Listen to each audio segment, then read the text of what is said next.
Zeus is also very underleveled, unfortunately. That sucks that he died. Let's see. This guy's 3 and 2, so killing him would actually not be the worst thing. Just go ahead and grab him out of the way. Couldn't finish off the kill, but he's my target here. He's the one that's far ahead. I'm going to employ some of my juking abilities. Make sure that I'm immune for the jump in.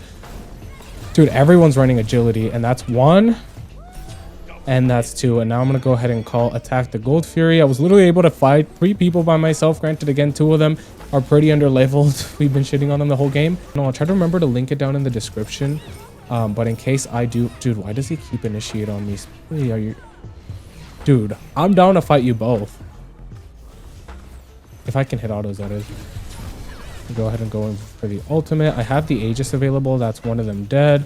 I do have lifesteal, and I'm literally critting him for 1 billion, so he'll die too. Please get away from me. You guys are pathetic. Then you would be able to regularly. All right, he's going to get away. This is the prize right here. This is the only person that I haven't farmed yet. She's the only one actually worth something.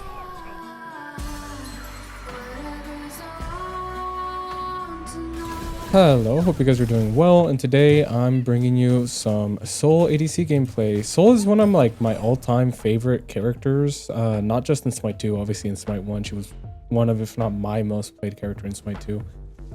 Say what you will about that. Also, the start of this game was very, what do you call it? Why is he shelling? It was very chaotic, as you can tell, by all of us having 0 potions left because they invaded. We lived, we did a pretty decent amount of damage, and overall it went pretty okay. I hit them both with the 2, although I don't know if I would have been better off clearing. Actually, considering that he's not going for clear and he's trying to hit me with it, we actually were able to out clear. Oh wait, I didn't even notice that he was actually going to go on me and not just simply clear the wave. I'm just going to have to back here. They're being really obnoxious, and that's fine. He's also really low though. You know, I'm a lot of things, but a coward is not one of them. I'm sure I could juke the abilities on him. Hit him with the slow.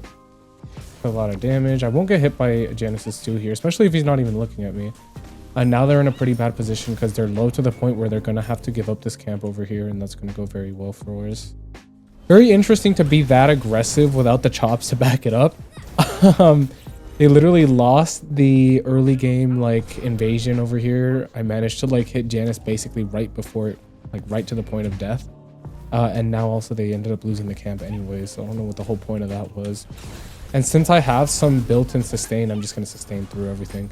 Also just because of the fact that it was a very chaotic early game, I didn't really have much time to talk about a lot of things that I would like to. So hi, how are you guys doing? We're playing some Soul.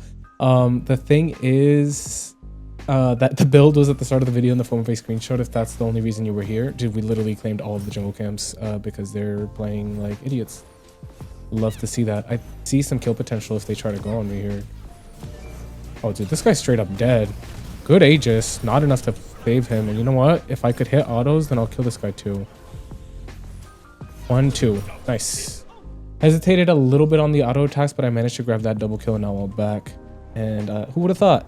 They're playing very aggressive and it did not pay off. Very pathetic and embarrassing. If it were me, I would have just left straight up. Anyways, walking back to lane. The build was at the start of the video in the form of a screenshot. In case you missed it, you can go back and take a look at it. Also, this build is in the Smite auto build system, so if that's something you're interested in, you can use this build the next time you play Soul.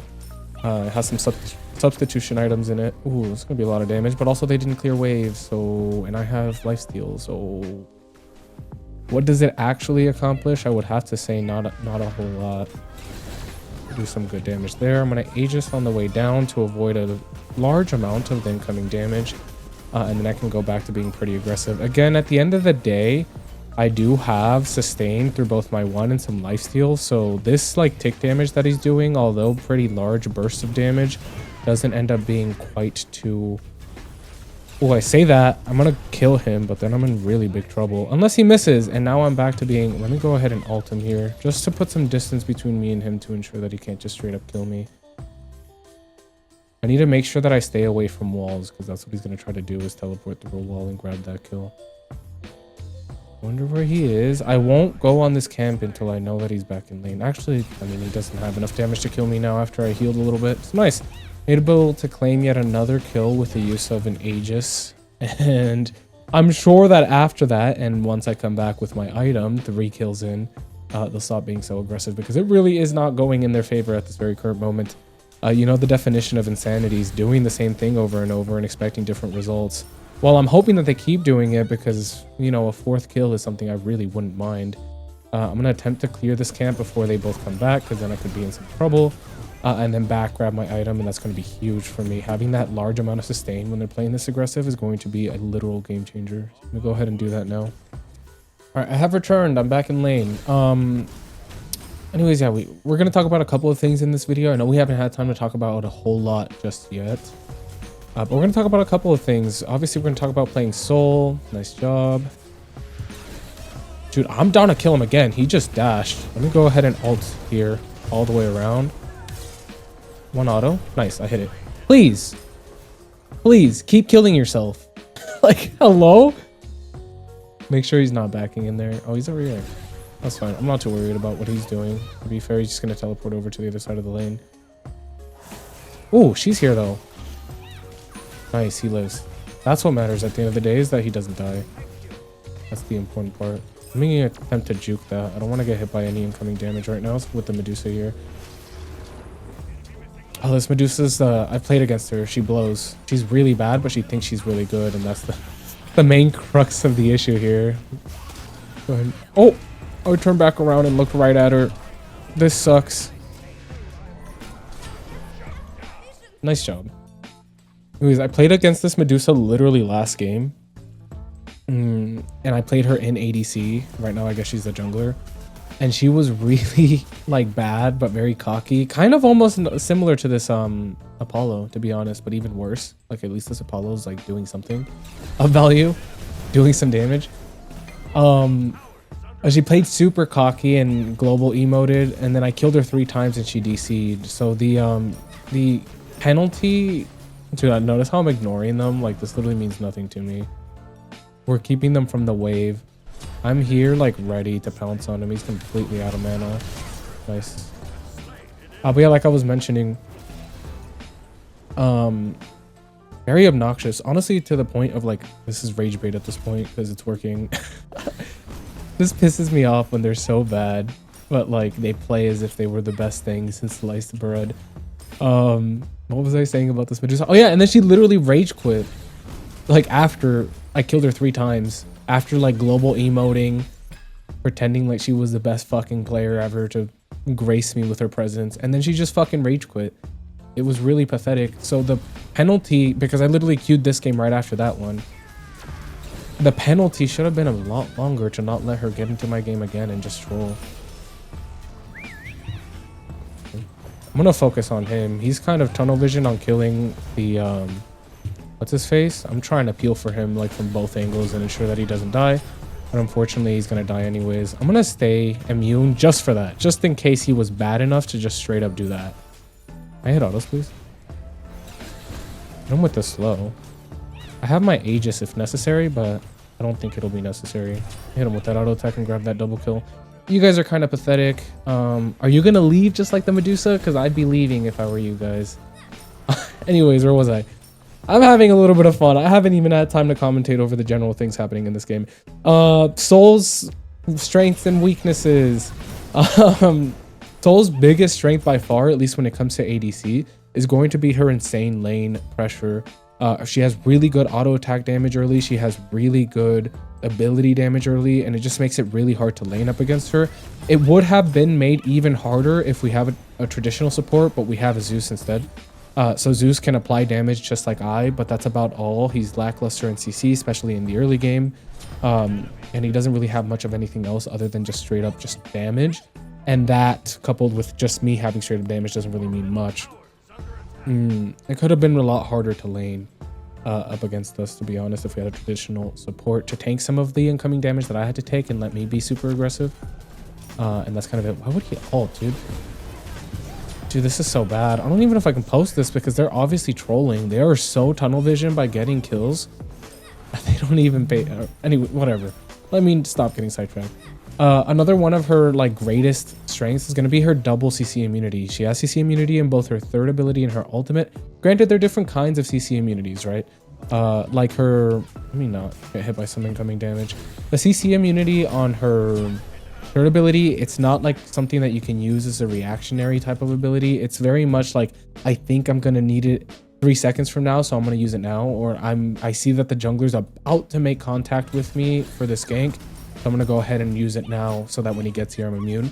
But then the ultimate, on the other hand, is reactionary. You can use it as a form of CC immunity, which ends up a lot of the times being quite effective. And that's just both of those things put together end up being very effective in allowing her to stay very safe most of the time.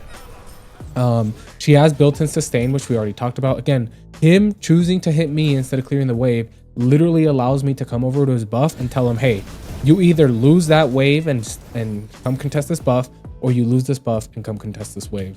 A lot of the times, I'm 8-1 in this lane. I literally have 8 kills. I'm miles ahead of him, yet I'm still focusing on the jungle camps, because no matter how far ahead you are, you're going to want to make sure that you control the jungle camps around the duo lane, and that's going to be priority 1. It is literally the very most important thing that you're going to be doing in this lane, is controlling these jungle camps, because ultimately that's how you're going to gain a lead. Let me go ahead and ult now. Aegis a little bit is up. I have the Aegis for a second ability. Granted, he doesn't even have that much mana to use it. I'm going to use it now, even though it wasn't necessary, because he probably wouldn't have killed me anyways. And now it should be pretty easy to kill him. Now, this Medusa is going to be a lot harder to fight, because she is quite far ahead, and I don't have my Aegis now. So I'm going to have to employ some tactics to make sure that I'm not getting hit by her auto attacks. Juke a little bit if I have to, except for she actually doesn't seem too interested in fighting me. So maybe I'll just poke this tower and make sure that we're able to take it down. She's going to start running away. If Zeus can kill her, then he'll grab that kill, but I'm not going to be able to catch up to her, so I'm just going to go back to clearing some jungle camps. So yeah, clearing the jungle camps around the dual lane is not only how you're going to gain a lead if you don't already have one, but it's also how you're going to maintain your lead if you already have acquired one. A lot of the times I see a lot of people get like 3 or 4 kills and then just start blindly going at them and killing them, and that's not going to help me stay ahead. At this point, killing the 1 and 3 Janice is kind of worth it, but killing the 2 and 7 Apollo doesn't give me much of anything. I'm literally better off just making sure that I stay on top of grabbing all of the jungle camps around the area to ensure not only that I'm getting the maximum amount of experience possible, but denying them the experience and not allowing them to come back into this game. I already have a humongous lead up against them. Now my job is to make sure that they can't make a comeback, and that when I end up rotating here very soon, I am going to run these team fights, and they're going to be either stuck farming or stuck being useless in these team fights. Now that my wave is pretty far pushed up, I'm on my way to see if I can do anything here to help the Zeus. Zeus is also very underleveled, unfortunately. That sucks that he died. Let's see. This guy's 3 and 2, so killing him would actually not be the worst thing. Just go ahead and grab him out of the way. Couldn't finish off the kill, but he's my target here. He's the one that's far ahead. I'm going to employ some of my juking abilities, make sure that I'm immune for the jump in. Dude, everyone's running agility, and that's 1. And that's 2. And now I'm going to go ahead and call attack the Gold Fury. I was literally able to fight 3 people by myself. Granted, again, 2 of them are pretty underleveled. We've been shitting on them the whole game. But this Ho Yi has been doing pretty well and has pretty decent itemization when compared to me. We're pretty even in that regard.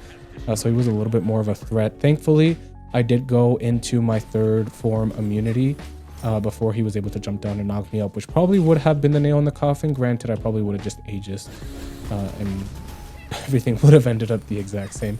And again, right back to clearing these jungle camps, because no matter how far ahead you are, you want to continue to clear these jungle camps. This is the key.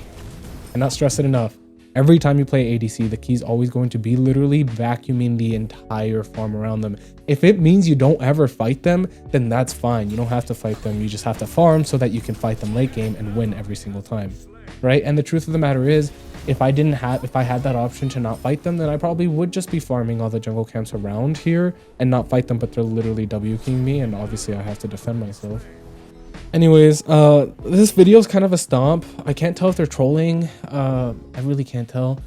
But I think that it's worth something. You're learning something from watching me play her, watching me execute some of the combos and such.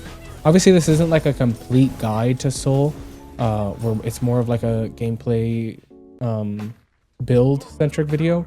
But But if you guys did want a complete beginner's guide to Soul, I do have one already up on the channel. I'll try to remember to link it down in the description. But in case I do, dude, why does he keep initiate on me? Are you, dude? I'm down to fight you both. If I can hit autos, that is. Go ahead and go in for the ultimate. I have the Aegis available. That's one of them dead. I do have lifesteal, and I'm literally critting him for 1 billion, so he'll die too. Please get away from me. You guys are pathetic. I have a guide up for Soul already up on the channel.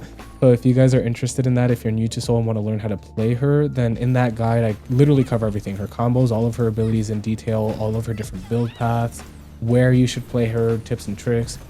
So if that's something you're interested in, I'll link it down in the description. Just in case I forget, you can literally go over to my channel and go in the character guide playlist, and you'll find it there alongside all of my other character guides.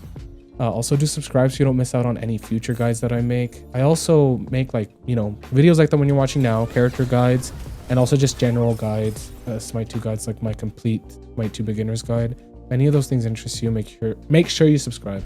Also, do follow the Discord. If you have any questions for me, want to play games with me or anything of that nature. Oh, they're gonna kill him. At least I hope. If they don't, then I'll be here to finish them off.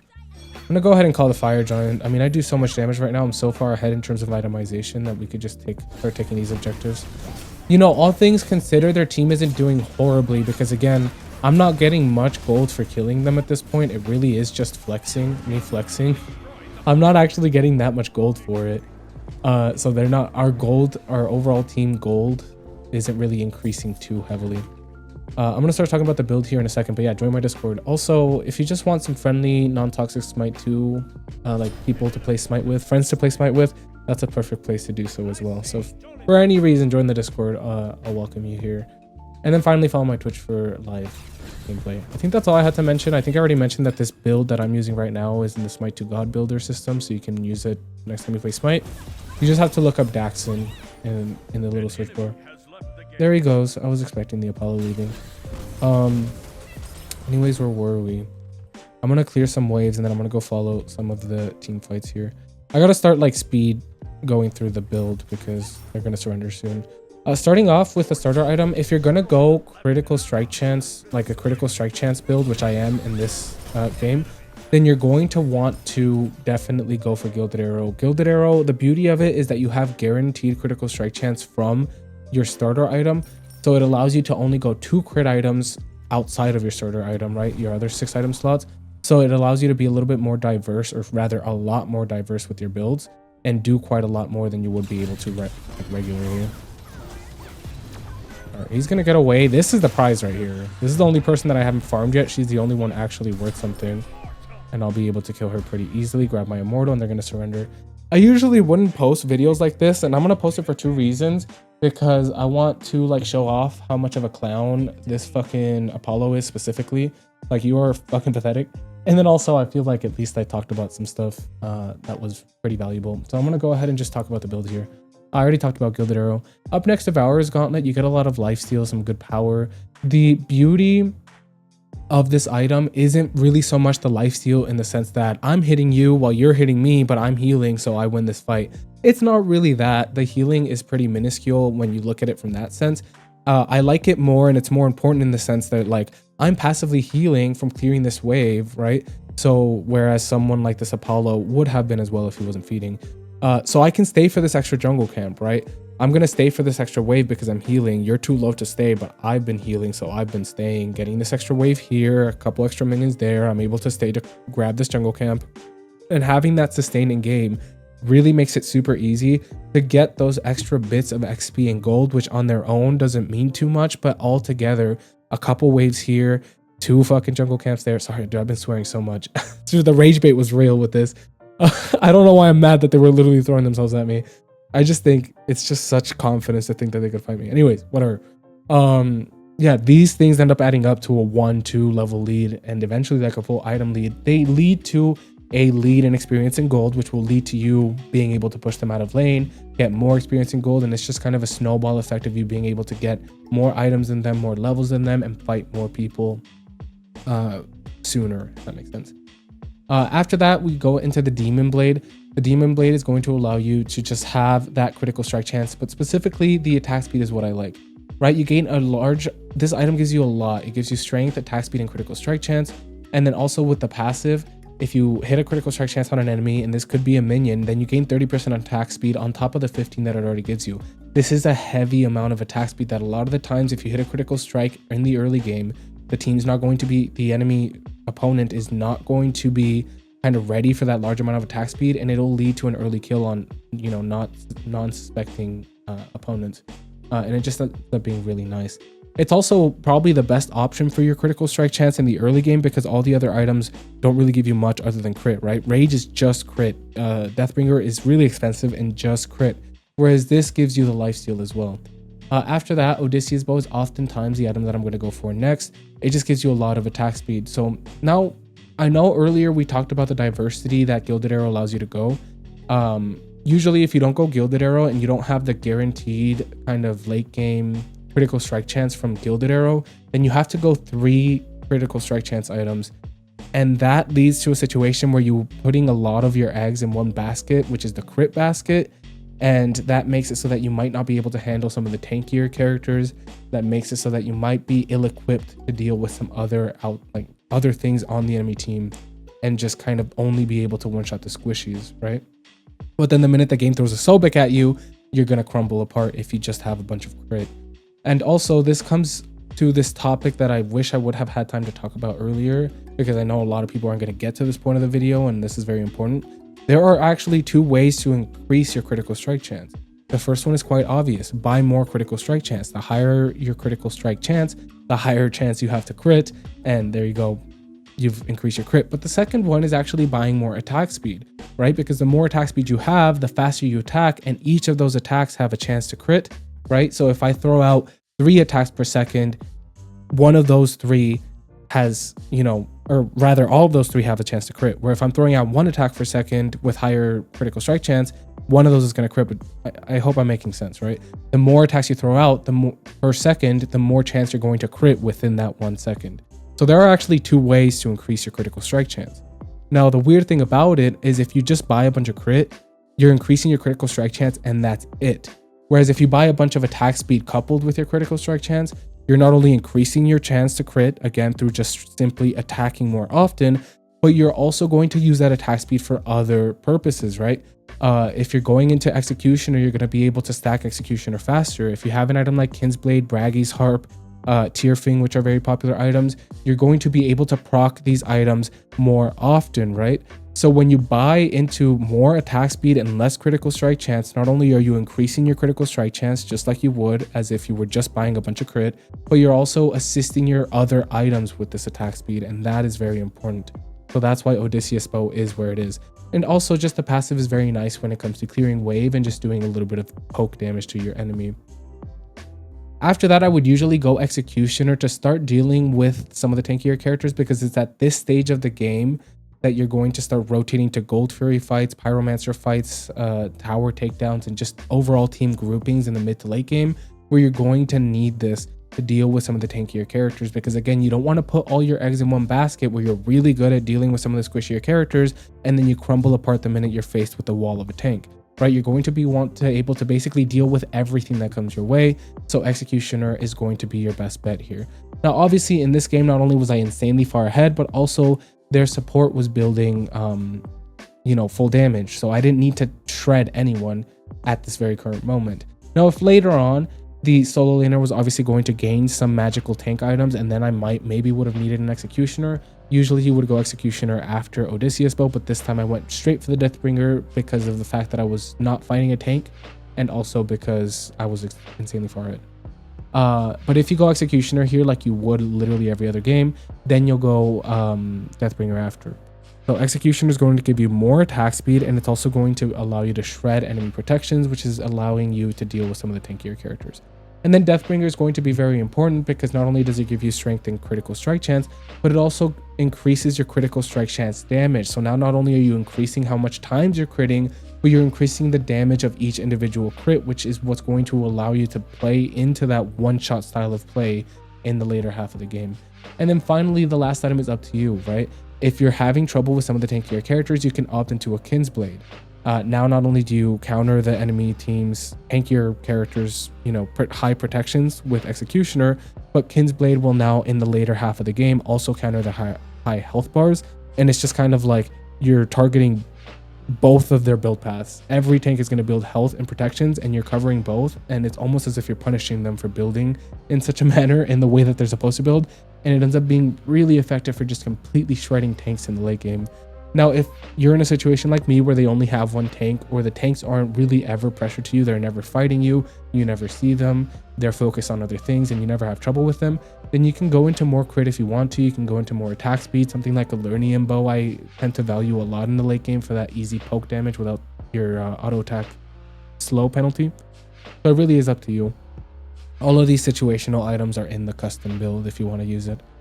So yeah, also one thing that I want to note about the build is if you're going to buy both Executioner and Kinsblade, which is going to happen quite often in your games because tanks are very annoying, you want to make sure that you get Executioner first, because the bonus damage from Kinsblade will be affected by protection. So if they have really high protections, then Kinsblade bonus damage is going to be heavily reduced. So if you buy Executioner first and then Kinsblade, you're ensuring that you're getting maximum value from that Kinsblade with that protection. And again, that's where that high attack speed comes in. With this build, you're able to deal with the Sobek pushing you. If someone like this Janice or Apollo that I kept one-shotting were pushing me, you're one-shotting them, you're one-shotting the tanks, you're one-shotting towers and objectives. It just allows you to deal with everything. You don't have all of your builds or all of your eggs in one build basket. You can literally deal with everything with this diverse build. I hope you guys enjoyed that video. I'm really sorry that I couldn't make it longer. I just want to teach you guys as much as I could, but I think I spent a lot of time getting rage baited by my enemies, so I'm sorry for that. I hope you guys enjoyed it. Make sure to like, comment, and subscribe. Join the Discord, follow the Twitch. And as always, I'll see you in the next one. Also, one thing that I forgot to mention, and I hope that some of you at least made it to the end of this video. Hollow Knight sequel, Silksong, is coming out on the 4th. I'm a really big Hollow Knight fan. I played that game like 7 times, or I've passed it like 7 times. I love the game. I probably cried to it like 8 times. I just love the game. Hollow Knight just holds a really dear place in my heart, and I'm super excited for Silksong. And I was wondering if that's something you guys would be interested in seeing. So let me know down in the comments, please. I really need the suggestions because I don't have much time to make it happen or not make it happen. So if that's something you guys would be interested in, seeing me play some single player games, let me know down in the comments. And if the answer is yes, then let me know if you want me to do it on this channel, or if you'd like me to keep this channel strictly Smite and then start another channel where I post all of the other games that I feel like playing. So let me know down in the comments, because I only have 1 more week to get ready to do all of that Hollow Knight content, if that's something that you guys want to see. But I don't want to waste time doing it if you guys aren't interested. Anyways, sorry about that. I love you guys. Bye.